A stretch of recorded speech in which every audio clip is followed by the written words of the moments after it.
Good morning. Good to see familiar and unfamiliar faces. This morning we will be reading from Srimad Bhagavatam, 4th Canto, Chapter 8. Dhruva Maharaj leaves home for the forest. Text 44 through 51. And before we begin, we will chant the prayer for invocation, the blessings. Om Namo Bhagavate Vasudevaya. Om Namo Bhagavate Vasudevaya. Om Namo Bhagavate Vasudevaya. All right, text 44. After sitting, so this is Srimad Narada Muni speaking to Dhruva Maharaj, instructing him how to go to the Supreme Personality of Godhead through the Astanga Yoga process. So this is a continuation of that conversation or Narada Muni's instructions to Dhruva Maharaj. So text 44, after sitting on your seat, practice the 3 kinds of breathing exercises and thus gradually control the life air, the mind, and the senses. Completely free yourself from all material contamination, and with great patience, begin to meditate on the Supreme Personality of Godhead. Text 45. The form of the Lord is described herein.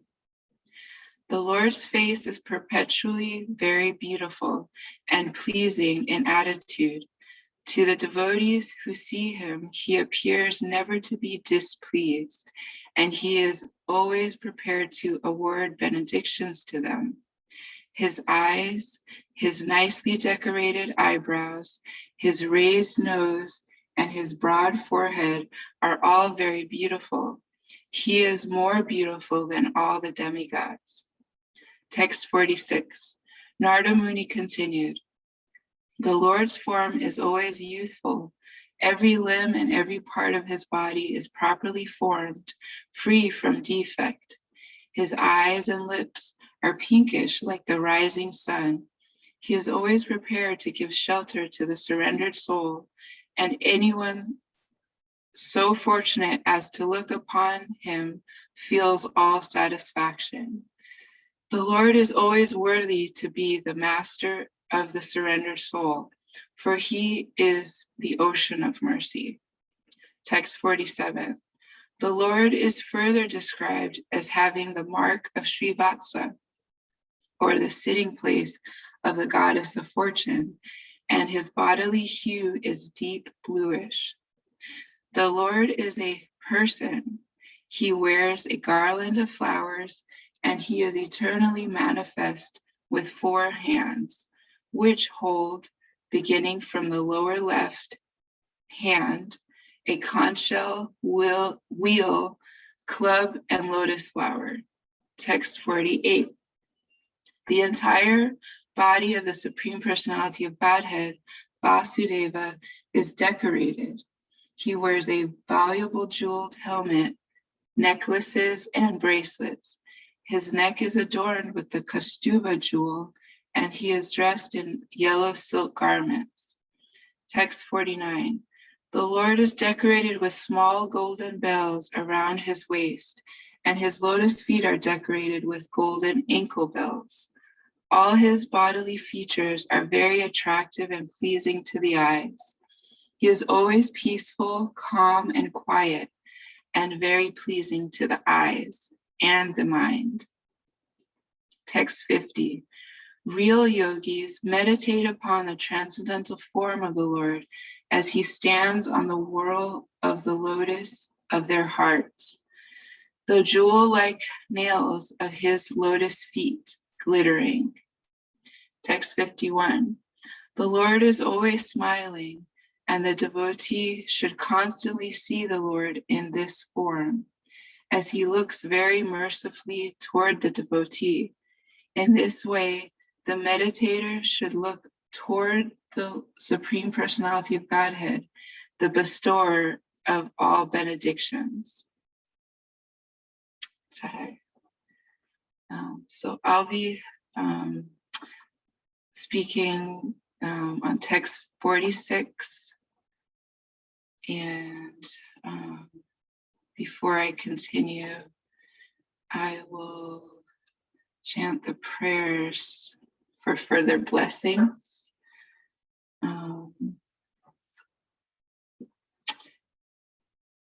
Om Namo Bhagavate Vasudevaya. Om Namo Bhagavate Vasudevaya. Om Namo Bhagavate Vasudevaya. Nama Om Vishnu Padaya Krishna Prasthaya Bhutale Srimate Bhakti Vedanta Swami Nitanamane Jaya Shri Krishna Chaitanya Prabhu Nityananda Shri Advaita Gadadhara Srivas Adi Gaur Bhakta Vrinda Hare Krishna, Krishna Krishna, Hare Hare, Hare Rama, Rama Rama, Hare Hare. Vanchakaputtirvescha kripa sindhubhyo vacha patitanam pavanebhyo vaishnavebhyo namo namaha. So Srimad Bhagavatam, again, Canto 4, Canto 4, Chapter 8, text 46. Narada Muni continued, the Lord's form is always youthful. Every limb and every part of his body is properly formed, free from defect. His eyes and lips are pinkish like the rising sun. He is always prepared to give shelter to the surrendered soul, and anyone so fortunate as to look upon him feels all satisfaction. The Lord is always worthy to be the master of the surrendered soul, for he is the ocean of mercy. Purport by His Divine Grace, Srila Prabhupada. Everyone has to surrender to someone superior. That is always the nature of our living condition. At the present moment, we are trying to surrender to someone, either to society or to our nation, family, state, or government. The surrendering process already exists, but it is never perfect because the person or institution unto whom we surrender is imperfect. And our surrender, having so many ulterior motives, is also imperfect. As such, in the material world, no one is worthy to accept anyone's surrender, nor does anyone fully surrender to anyone else, unless obliged to do so. But here the surrendering process is voluntary, and the Lord is worthy to accept the surrender. This surrender by the living entity occurs automatically as soon as he sees the beautiful, youthful nature of the Lord. The description given by Narada Muni is not imaginary. The form of the Lord is understood by the parampara system. Mayavadi philosophers say that we have to imagine the form of the Lord, but here Narada Muni does not say that. Rather, he gives the description of the Lord from authoritative sources. He is himself an authority, and he is able to go to Vaikuntha Loka and see the Lord personally. Therefore, his description of the bodily features of the Lord is not an imagination. Sometimes we give instructions to our students about the bodily features of the Lord, and they paint him. Their paintings are not imaginary. The description is given through disciplic succession, just like that given by Narada Muni, who sees the Lord and describes his bodily features.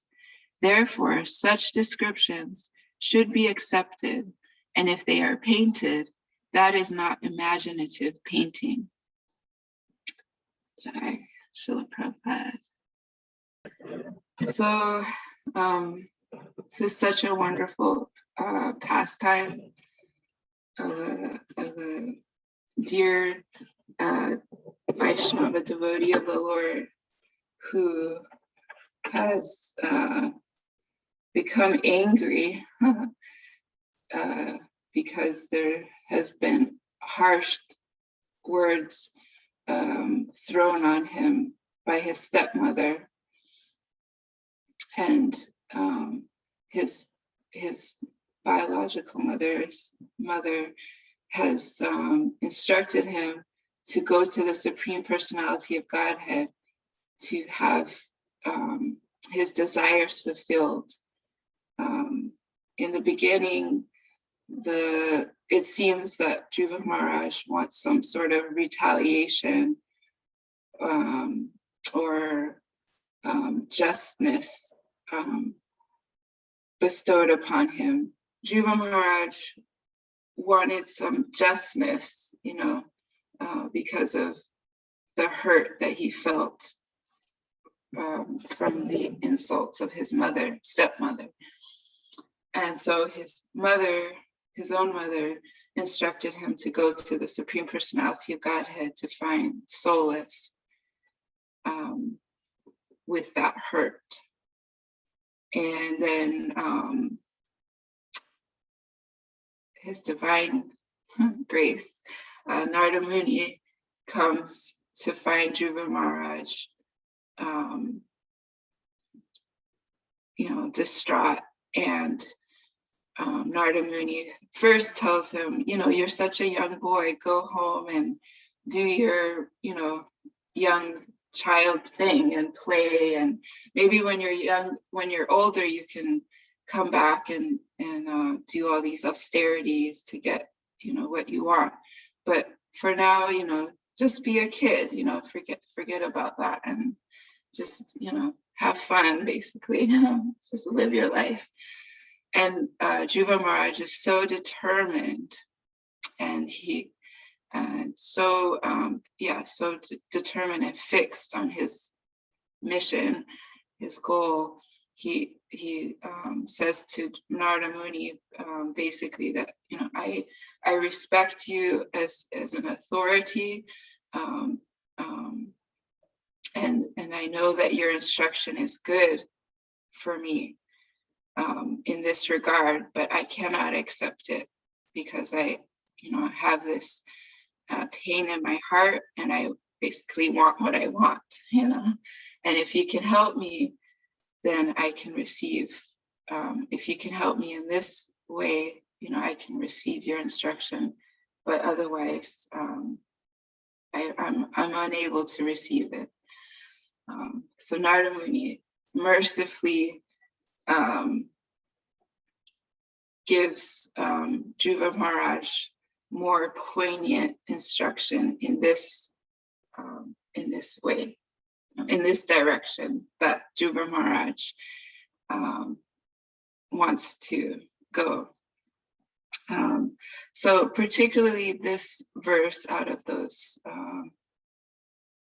seven or eight verses that we just heard stood out to me, particularly because of Srila Prabhupada's point about surrender, and about Narada Muni's beginning to describe the object of Dhruva Maharaj's surrender in a personal way. And I believe this is a very distinct, not just distinct, but the key to achieving our desired result in devotional service or in Krishna consciousness. Srila Prabhupada, or in one of these texts that we read, Narada Muni says, the Lord is a person. And in my little time to research these verses, there's a wonderful class by His Holiness Hridayananda Das Goswami, where he speaks on this specific verse, 4:8-46. And he says, he breaks down every line of Srila Prabhupada's purport, but particularly about this point of surrender. What does it mean that when Srila Prabhupada says everyone has to, that, what is it? At the present moment, we are trying to surrender to someone. What does that mean? So the conclusion of the discussion in that class was that that surrendering means that we're trying to fulfill our basic needs of survival, which, in society, in family, state, or government looks different ways, right? Like it's not just like food, shelter, clothing, like that, and relationship, but it's also this need to feel accepted, right?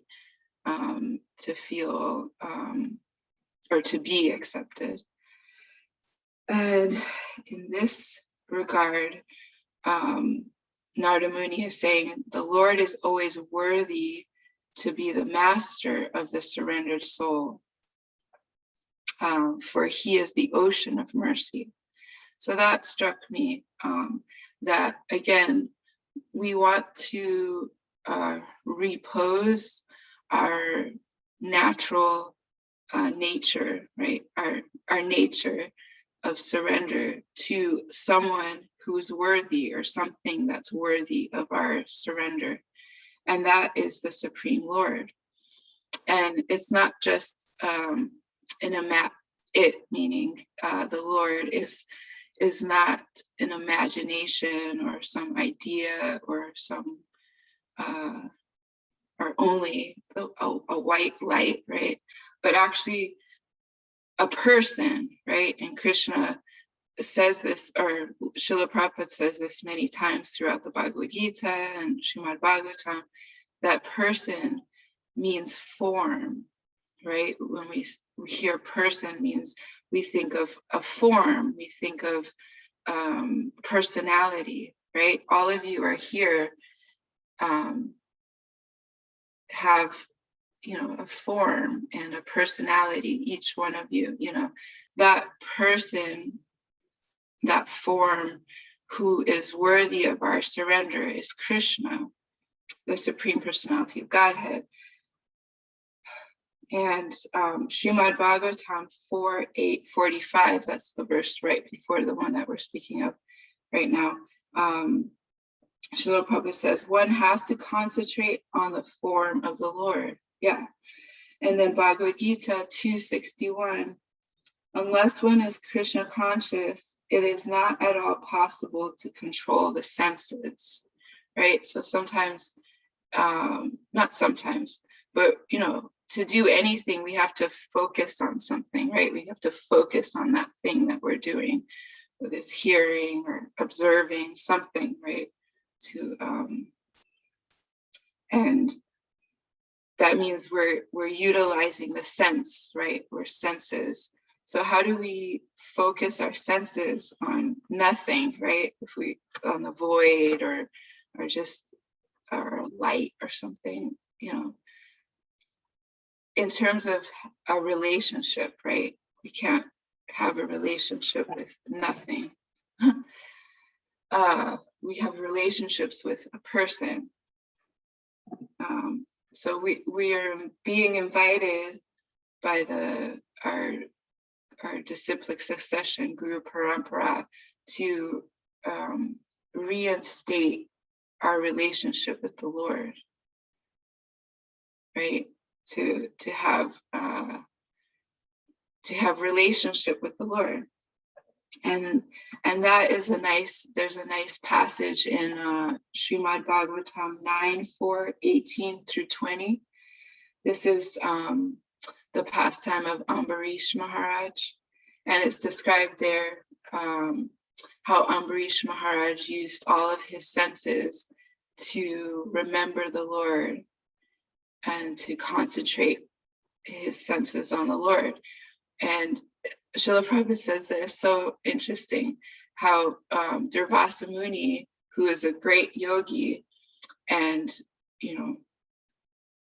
should have been very expert at controlling his senses, he became disturbed, when there was, when he sensed, or when he sensed that Ambarish Maharaj had broken his fast. Whereas Ambarish Maharaj, even though he had all these insults put on him by Durvasa Muni, he wasn't disturbed, So the way Prabhupada says it is basically, Ambarish Maharaj, even though he was just a king, should have been disturbed, right? Because he would have been maybe normally had less sense control than a great yogi as Durvasa Muni. But in this case, because Ambarish Maharaj was engaging all his senses in the service of the Lord, his senses were properly controlled. So it's a very simple idea, very natural idea and process when we think of relationship, right? We get to have a relationship with the Supreme Personality of Godhead, and it's not a far-fetched thing, because we are part and parcel of the Lord ourselves. And although we have forgotten that, and we under our amnesia state, right, and our insane state, we think we are the Lord, right, or we think we are the controller, the Lord, the center of the universe, or even our own universe. The saints and sages and devotees of the Lord have come to visit us, right? Visit us in the hospital and say, hey, this is not your home. Come back home to your real home. So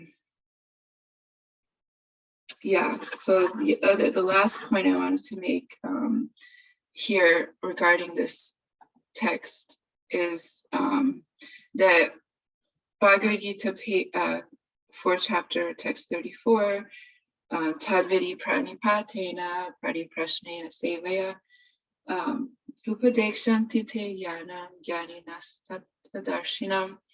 So just learn the truth by approaching a bona fide spiritual master, inquire from him submissively, and render service unto him. Such a realized soul can impart knowledge unto you, because they have seen the truth. So we have many spiritual masters, many opportunities to learn, right? Many opportunities to remember the Lord in our day-to-day life, and again, we have such a great opportunity by Srila Prabhupada's mercy to remember the Lord through sound, right? And through seeing, seeing through the paintings. I love that Prabhupada is pointing out this in the purport, that the paintings are not imaginative, that they're actually the Lord, they are paintings of the Supreme Godhead and his pastimes. I think that's what all that I wanted to share, that the way to Krishna consciousness, we have to be Krishna conscious, devoted to the personality of Godhead. And this is the aim of real yoga. And unless one is Krishna conscious, it is not at all possible to control the senses. And the way that we can become Krishna conscious is to concentrate our senses on the form of the Lord. And a wonderful way to, or another I guess, sweet on our plate, right? Prasadam plate is the Brahma Samhita, the prayers by Lord Brahma, or the revelation of Lord Brahma, seeing the Lord face to face, beginning with the first of in chapter 5, Ishvaraha Parama Krishna Satchidananda Vigraha Anadir Radir Govinda Sarvakara Makaranam. I'll just read this and then we can just discuss ways that we can, that we remember Krishna's form. Maybe we can speak about deities that we have some attachment to, or, some verse that we are attached to. So the translation for the Brahma Samhita 5.1, Krishna, who is known as Govinda, is the Supreme Godhead. He has an eternal, blissful spiritual body. He is the origin of all. He has no other origin, and he is the prime cause of all causes. There. Thank you very much for listening. Hare Krishna.